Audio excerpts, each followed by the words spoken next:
سب انسانوں کا، سب صحابیوں کا احسان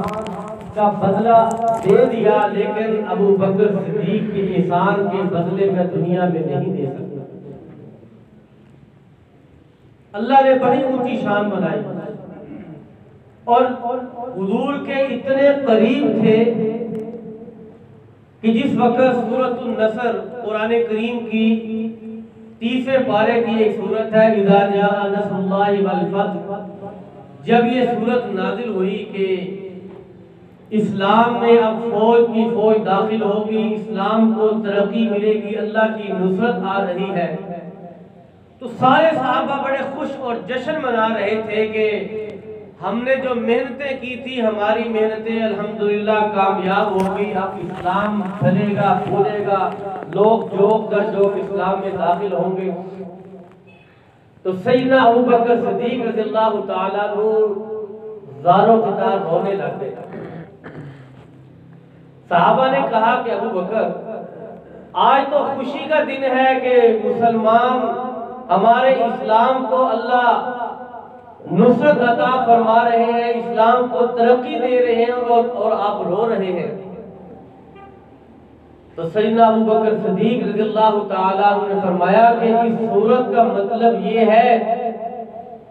کہ آقا علیہ السلام کو اللہ نے دنیا میں جس کام کے لیے بھیجا تھا وہ مقصد پورا ہو گیا، آقا کے دنیا سے جانے کا وقت آ رہا ہے۔ اور پھر جب کچھ دنوں کے بعد پیارے آقا علیہ السلام بیمار ہو گئے، لوگ نماز کے لیے مسجد میں بیٹھے ہیں، انتظار میں بیٹھے ہیں کہ حضور تشریف لائے اور نماز پڑھائے۔ کتابوں میں آتا ہے حضور علیہ السلام بے ہوشی کے عالم میں تھے، تھوڑا ہوش آیا، اما عائشہ صدیقہ رضی اللہ تعالیٰ عنہا ان سے پوچھا کہ کیا لوگوں نے نماز پڑھ لی ہے؟ تو امی عائشہ نے فرمایا کہ یا رسول اللہ آپ کا انتظار ہو رہا ہے نماز کے لیے۔ تو آپ نے فرمایا کہ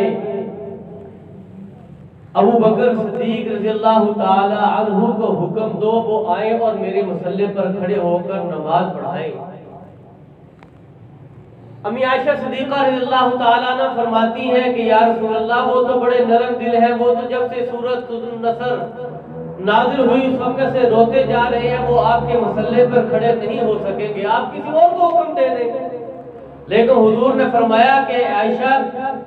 اس زمین پر تیرے ابا کے علاوہ مجھے یہ اہل نہیں نظر آ رہا کہ میں اپنے مصلی پر ابو بکر کے علاوہ کسی کو کھڑا کروں، اس لیے ابو بکر کو حکم دو وہ میرے مصلی پر کھڑے ہو کر نماز پڑھائیں۔ اور علامہ سیوطی رحمہ اللہ تعالیٰ نے لکھا ہے،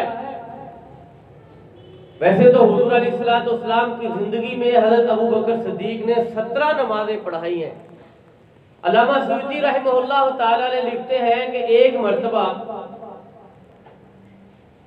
نماز کا وقت ہو گیا اور حضرت ابو بکر صدیق رضی اللہ تعالیٰ عنہ مسجد کے اندر نہیں پہنچے۔ نماز کا وقت ہو گیا، ابو بکر صدیق رضی اللہ عنہ لیٹ ہو گئے، تو لوگوں نے حضرت فاروق اعظم سے کہا کہ عمر تم آؤ اور نماز پڑھا دو۔ جس طرح کے عام مسجدوں میں دیکھا جاتا ہے کہ امام اگر نظر نہ آئے تو پھر جو بندہ کھڑا ہوگا پیچھے خادم ہوگا جو اس کو کہ یار آ جا یار نماز کا ٹائم ہو گیا، امام کی طرح تو کرتے نہیں لوگ۔ تو صحابہ نے کہا عمر آ جاؤ نماز پڑھانے کے لیے۔ کتابوں میں آتا ہے کہ عمر ابھی بڑھنے ہی لگے تھے کہ حضور علیہ السلام کو اللہ نے بتلا دیا، حضور علیہ السلام نے وہیں سے حکم ارشاد فرما دیا کہ اس مصلی پر ابو بکر ہی آ کر نماز پڑھائیں گے، ابو بکر کے علاوہ کوئی نماز نہیں پڑھائے گا۔ تو اللہ نے ابو بکر رضی اللہ تعالی عنہ کو بہت اونچی شان عطا فرمائی۔ ایک مرتبہ ایک عورت آتی ہے،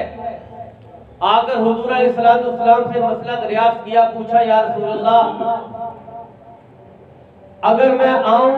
دوبارہ مسئلہ پوچھنے کے لیے تو آپ نہ ہو تو میں کس کے پاس جاؤں؟ حضور علیہ السلام نے ارشاد فرمایا اگر میں دنیا میں نہ ہوا تو تم ابو بکر کے پاس چلے جانا۔ حضرت انس بن مالک رحمہ اللہ رضی اللہ تعالیٰ عنہ سے روایت ہے، فرماتے ہیں کہ مجھے کچھ صحابہ نے کہا کہ حضور علیہ السلام سے دریافت کرو کہ ہم جو زکوٰۃ اور صدقات وغیرہ لا کر آپ کے قدموں میں رکھتے ہیں تقسیم کرنے کے لیے، جب آپ نہیں ہوں گے تو پھر یہ ہم چیزیں، یہ صدقات کس کو دیں گے؟ تو حضرت انس بن مالک رضی اللہ تعالیٰ عنہ فرماتے ہیں کہ حضور علیہ السلام نے مجھے فرمایا کہ جب میں نہ ہوں تو میری عدم موجودگی میں ابو بکر صدیق رضی اللہ تعالیٰ عنہ کے پاس چلے جانا۔ تو معلوم ہوا ان ساری باتوں سے کہ حضور کے ساتھ ابو بکر کی محبت، عشق وہ اپنی جگہ، لیکن حضور علیہ السلام نے اپنی زندگی میں یہ سارے معاملات کر کے بتلا دیا کہ میرے دنیا سے رخصت فرمانے کے بعد، جانے کے بعد اگر خلافت کا حقدار ہے تو وہ سیدنا ابو بکر صدیق رضی اللہ تعالیٰ۔ اور یہی وجہ ہے کہ اہل سنت والجماعت کا یہ عقیدہ ہے کہ انسانیت میں، بشریت میں انبیاء کے بعد سب سے افضل وہ سیدنا ابو بکر صدیق رضی اللہ تعالی عنہ ہے۔ آج 22 جمادی الثانی ہے، 22 جمادی الثانی کو سیدنا ابو بکر صدیق رضی اللہ تعالی عنہ تقریباً 2 سال خلافت کے منصب پر قائم رہ کر 2 سال کے بعد اس دنیا کو چھوڑ کر اس دنیا سے کوچ فرما گئے، اور اس وقت سے لے کر آج تک پیارے آقا حضرت محمد مصطفیٰ صلی اللہ تعالی علیہ وسلم کے ساتھ امی عائشہ صدیقہ کے روضہ مبارک میں آرام فرما رہے ہیں۔ اللہ ہمیں عمل کرنے کی توفیق عطا فرمائے۔ وآخر دعوانا الحمدللہ۔